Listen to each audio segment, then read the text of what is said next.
Assalamualaikum warahmatullahi wabarakatuh. Apa khabar anak-anak semua? Cikgu doakan semua berada dalam keadaan yang sihat walafiat dan ceria selalu. Baiklah, sebelum kita memulakan kelas kita pada hari ini, marilah sama-sama kita membaca doa penerang hati dan juga doa sebelum belajar. Allahumma salli ala Sayyidina Muhammad wa ala ali Sayyidina Muhammad. Bacaan doa. Bismillahirrahmanirrahim. Allahumma aftah alaina hikmataka wanshur alaina min khazaini rahmatika ya arhamar rahimin. Rabbi shrah li sadri wa yassir li amri wahlul 'uqdatam min lisani yafqahu qawli. Amin ya rabbal alamin. Video kali ini kita masih lagi dalam bab 8 iaitu daya dan gerakan. Hari ini kita akan tengok kepada standard kandungan 8.2 iaitu kesan daya. Baik. Apa kesan yang boleh berlaku apabila kita mengenakan sesuatu daya? Okey. Daya tidak dapat dilihat tetapi kesannya boleh diperhatikan. Okey. Apabila suatu daya dikenakan pada suatu jasad, daya itu boleh mengubah bentuk, saiz dan gerakan jasad tersebut. Contoh macam ni. Kaki mengenakan daya. Bila kita sepak bola, maksudnya kita mengenakan sesuatu daya kepada bola. Apa kesan terhadap bola? Bola ini akan bergerak. Kalau daya yang kita kenakan itu perlahan, bola ini akan bergerak perlahan. Tapi kalau kita kenakan daya yang tinggi, okey, bola ini akan bergerak dengan laju. Okey, ini kesan daya. Contoh, apabila objek pegun ditolak, objek bergerak. Okey, dalam bola sepak, kita sepak bola. So, bola itu akan bergerak. Bila kita sepak ni, maksudnya kita kenakan daya. Okey, menghentikan objek yang bergerak. Okey, bila ada daya dikenakan pada arah bertentangan, objek akan berhenti bergerak. Okey, kita tahan sebab kita kenakan daya, so dia akan berhenti. Sama juga dengan goalkeeper tangkap bola. Okey, mengubah kelajuan objek yang sedang bergerak. Okey, daya dari arah bertentangan memperlahankan objek. Okey, beginilah. Okey, sama macam bola datang, kita tendang semula. Okey, daya dari arah yang sama menambah kelajuan objek. Okey, ni kalau dari segi orang main bola, okey, bola tu dah already bergerak. Okey, kita sepak lagi supaya dia lebih laju. Okey, daya dari tepi, okey, mengubah arah pergerakan objek. Daya dari tepi mengubah arah gerakan objek. Okey. Kemudian mengubah bentuk saiz objek. Daya boleh mengubah sesuatu saiz objek. Contoh, ambil bola pingpong, okey, awak tekan, awak picit tu. Bila awak picit, dia akan jadi lekuk-lekuk kan. Itu maksudnya kita mengubah bentuk dan juga saiz objek. Okey, daya apungan. Okey, apa itu daya apungan? Sesuatu objek akan terapung jika daya apungan yang bertindak padanya cukup untuk menampung beratnya, iaitu daya apungan sama dengan berat objek. Sebagai contoh, patung itik di bawah mempunyai berat 10 Newton. Daya tindak balas iaitu daya apungan bertindak dengan magnitud yang sama 10 Newton tetapi pada arah yang bertentangan. Okey, ni contoh dia. Okey. Itik ni, okey, itik ni berat dia 10 Newton. Daya apungan dia adalah 10 Newton. Jadi, dia akan terapunglah. Okey. Kalau batu, berat dia 10 Newton. Daya apungan dia 5 Newton. Jadi, disebabkan oleh berat ni lebih tinggi, maksudnya dia akan bergerak mengikut, turun ke bawah lah, ikut berat. Okey.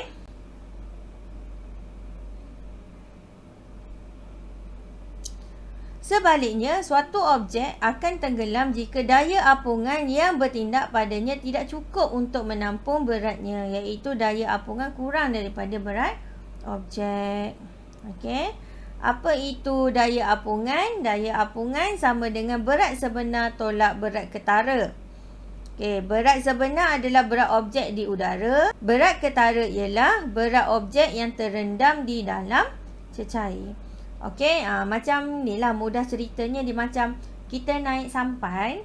Okey, kalau bilangan orang yang naik tu melebihi daripada daya apungan, okey, bila kita naik ramai-ramai kan, bila naik ramai-ramai, berat lebih tinggi daripada daya apungan. Apa yang akan berlaku? Kapal ni sampan itu akan tenggelam. Okey, jadi macam mana nak bagi sampan tu tak tenggelam? Jadi kita kena keluarkan lah. Kita kena keluarkan objek-objek ataupun orang yang ada dalam sampan tersebut. Okey, ketumpatan dan kesan apungan. Okey, bahan yang berbeza mempunyai ketumpatan yang berbeza. Kedudukan sesuatu objek di dalam bendalih bergantung pada ketumpatan objek itu, sama ada kurang atau lebih daripada ketumpatan bendalih. Okey.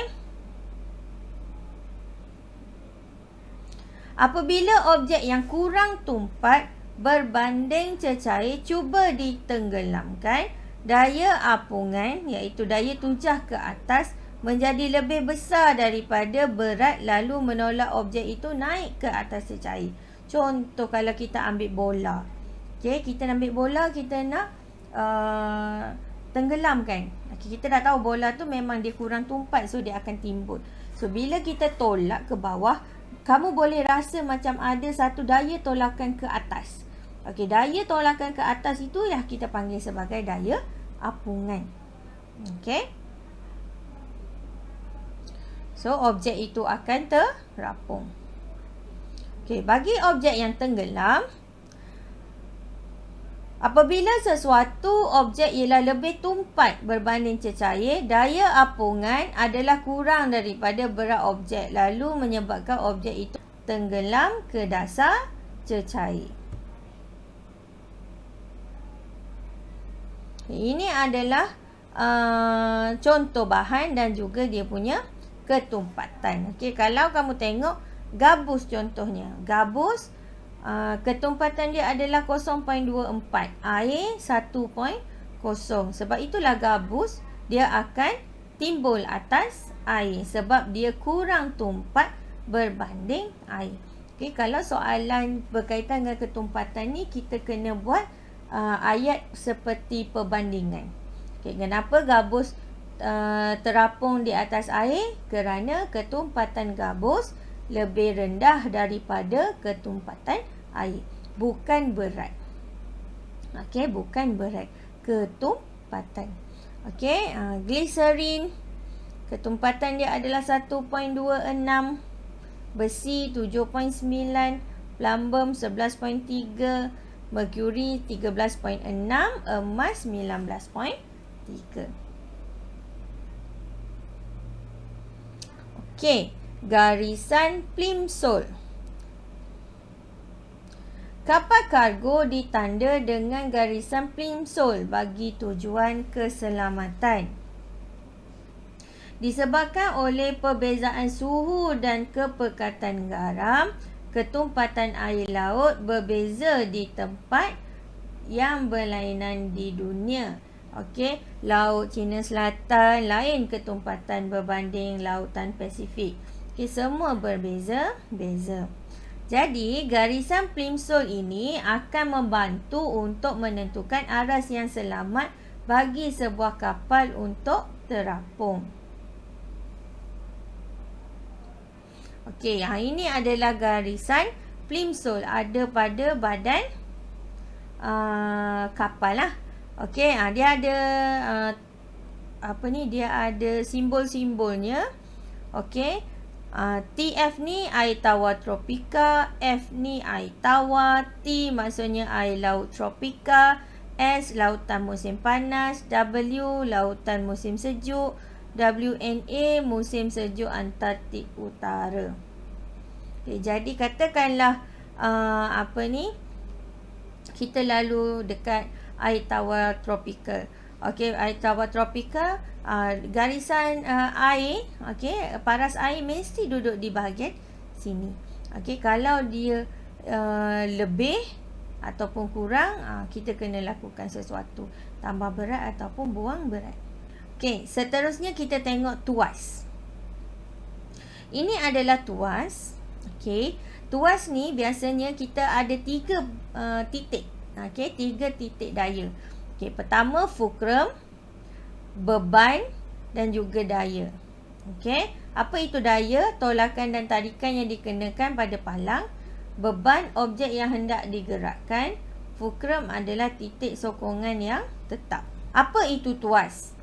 Tuas ialah sebuah palang yang berputar pada satu titik yang tetap. Tuas terdiri daripada 3 bahagian.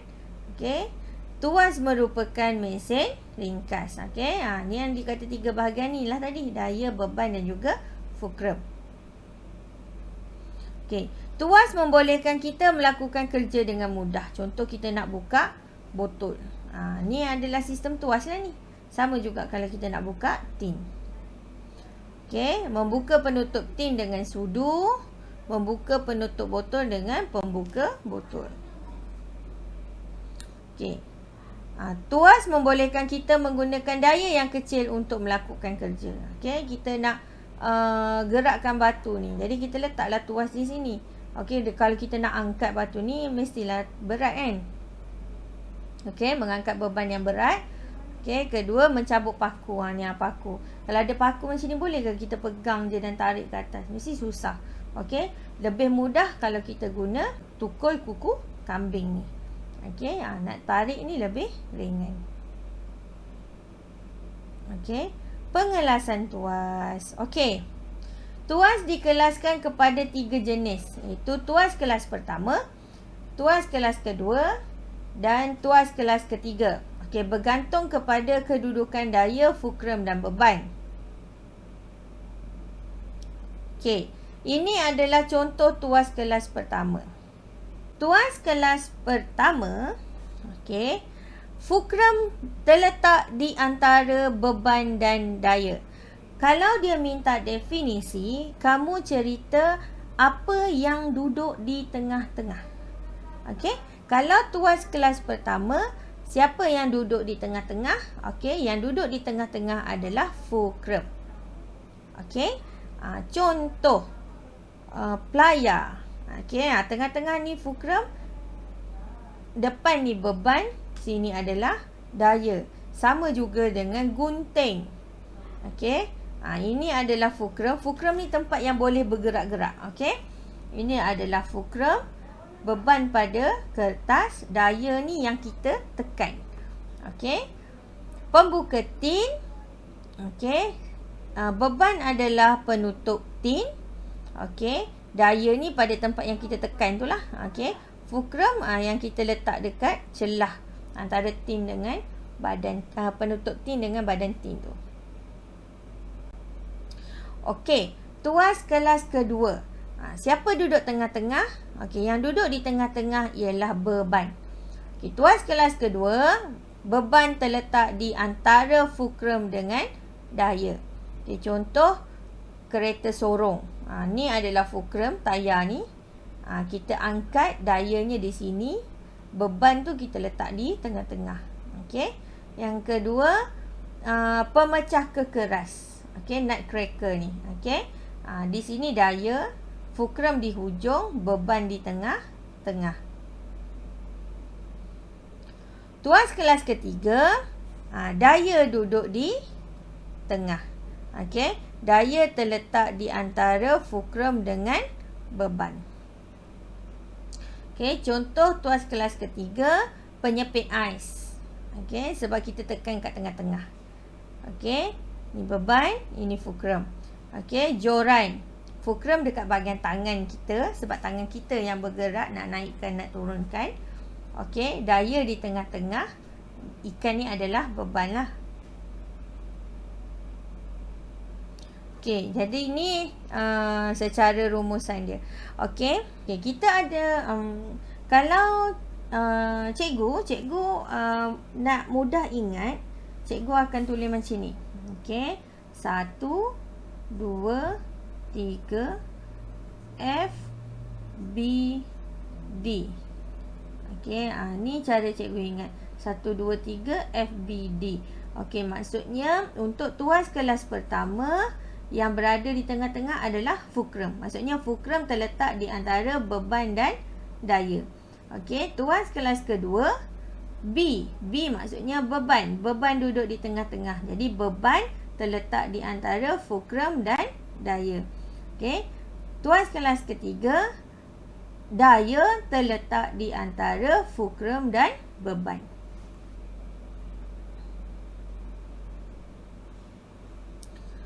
Okay, seterusnya momen daya. Daya yang dikenakan pada suatu objek boleh memutarkan objek itu pada satu titik tetap. Okey. Kesan putaran yang dihasilkan disebut momen daya. Momen daya membolehkan kita melakukan kerja dengan mudah. Momen daya bergantung pada daya yang dikenakan pada jarak tegak dari fulcrum ke daya. Okey, ni contoh momen daya. Okey, ni nut. Okey. Pangsi ni akan jadi fulcrum. So, ini adalah momen dayanya. Ini adalah jarak tegak. Ini daya yang dikenakan. Okey, ni beban sini. Beban pada nut ni lah. Okey. Okey, yang kedua,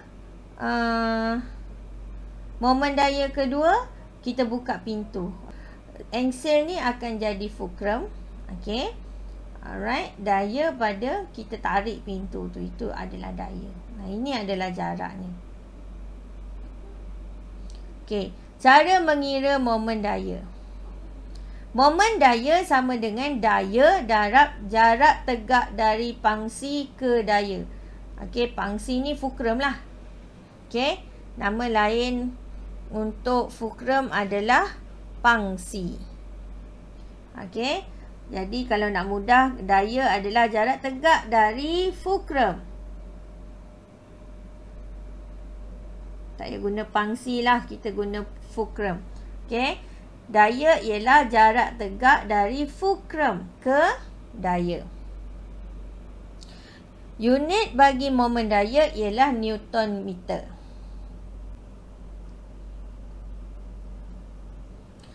Okey, contoh macam mana kita nak kira momen daya bagi situasi ni. Okey, jadi pengiraan dia ialah momen daya sama dengan jarak fulcrum tadi kan? Jarak fulcrum dari daya. Okey. Jarak fulcrum ke daya darab daya. Okey. Okey, jarak fulcrum ke daya. Okey, kalau di sini dia bagi 20 cm.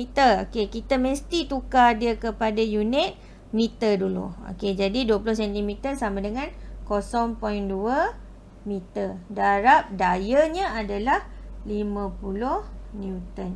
Okey, sama dengan 10 Newton meter.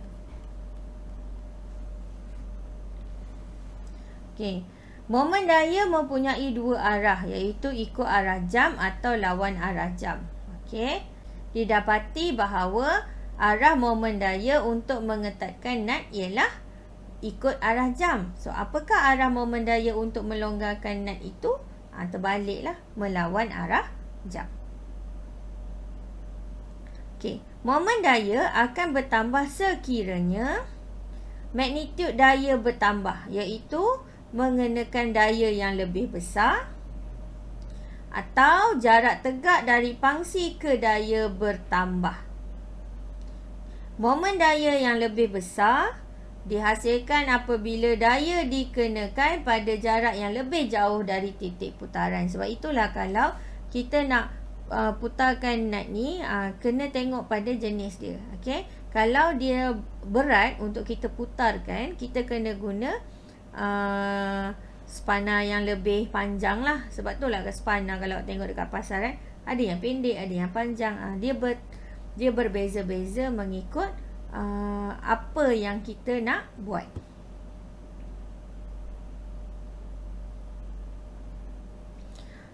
Berat beban menghasilkan momen daya mengikut arah jam. Daya yang dikenakan menghasilkan momen daya lawan arah jam untuk seimbangkan papan itu dalam keadaan mengufuk. Momen yang dihasilkan oleh daya adalah sama dengan momen yang dihasilkan oleh beban. Oleh itu, hasil darab magnitud daya dengan jarak tegak daya dari fulcrum adalah sama dengan hasil darab magnitud beban dengan jarak tegak beban dari fulcrum. Okey, jadi beban darab jarak beban dari fulcrum adalah sama dengan daya darab jarak daya dari fulcrum. Okey, ini adalah prinsip momen pada tuas. Okey. Jadi ini akan menyebabkan papan itu seimbang.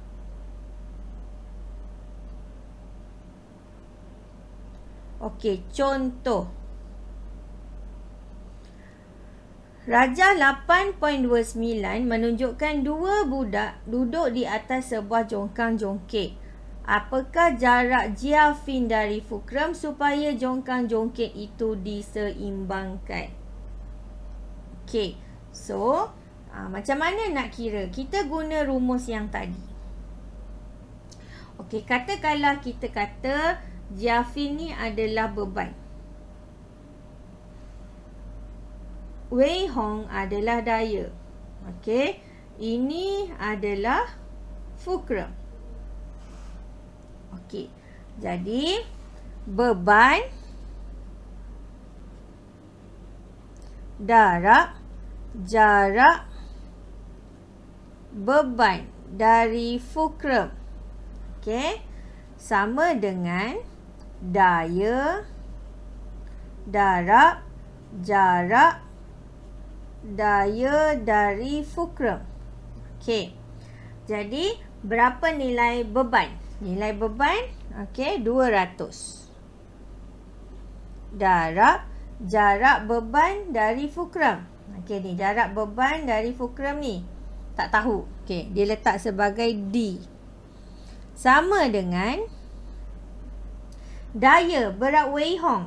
Okey, 300 Newton. Darab jarak daya dari fulcrum, iaitu 2 meter.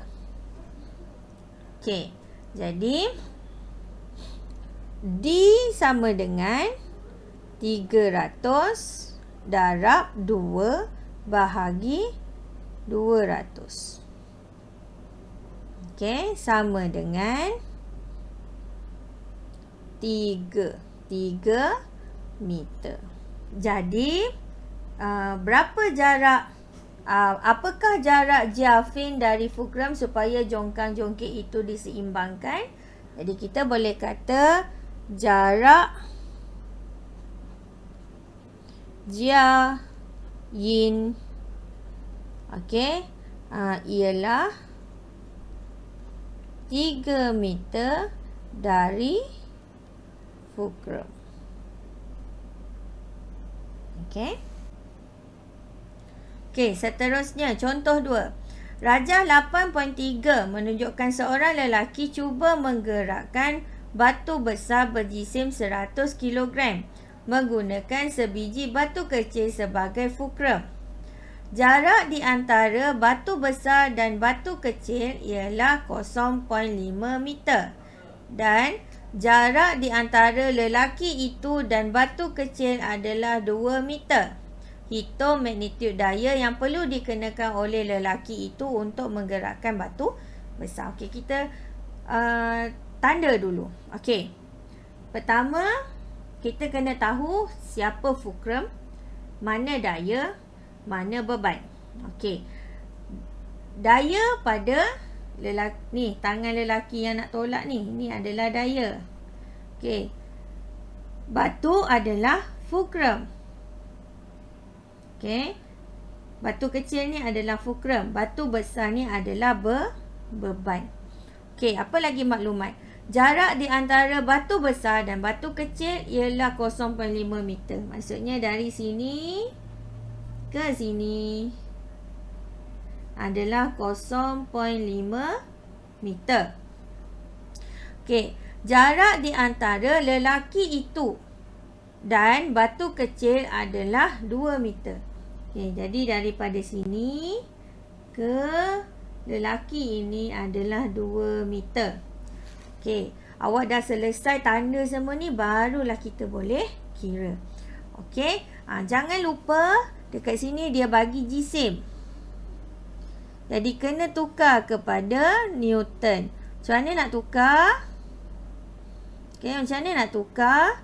100 kg darab dengan 10 dapat 1000 Newton. Okey, barulah kita kira. Okey, beban darab jarak beban dari fulcrum sama dengan daya darab jarak daya dari fulcrum. Okey, jadi masuk nilai. Beban kita 1000 Newton lah. Ni kita punya beban. Okey, 1000 Newton darab jarak beban dari fulcrum 0.5 sama dengan daya kita tak tahu, darab jarak daya dari fulcrum 2 meter. Okey, jadi daya sama dengan 1000 darab 0.5 bahagi 2. Jadi jawapannya ialah 250 Newton. Okey, tekanan. Apa itu tekanan? Okey, daya yang bertindak ke atas suatu luas permukaan yang lebih kecil akan menghasilkan satu tekanan yang besar. Okey, sebaliknya, daya yang sama bertindak ke atas suatu permukaan yang lebih besar akan menghasilkan satu tekanan yang lebih kecil. Okey, tekanan ditakrifkan sebagai daya per unit luas permukaannya. Okey, arah daya berseranjang. Berseranjang tu maksudnya bersudut tepat lah. Okey, dengan luas permukaan. Okey, apa aplikasi tekanan dalam kehidupan harian? Okey, pertama, kepingan logam pada kasut peluncur ais. Okey, kepingan logam pada kasut peluncur ais ni dia kecil. Okey, dia sangat nipis. Jadi dia akan menghasilkan tekanan yang tinggi. Bila dia menghasilkan tekanan yang tinggi, dia membolehkan peluncur ini untuk meluncur. Okey, kalau tak dia akan jadi susah lah. Dia tak boleh, tekanan yang kurang menyukarkan dia untuk bergerak. Okey, kedua, mata kapak nipis. Okey, mata kapak kalau kamu tengok di bahagian hujung ni, dia lebih nipis berbanding di bahagian sini. Okey, kenapa? Bila dia nipis, okey, kita asah bagi nipis.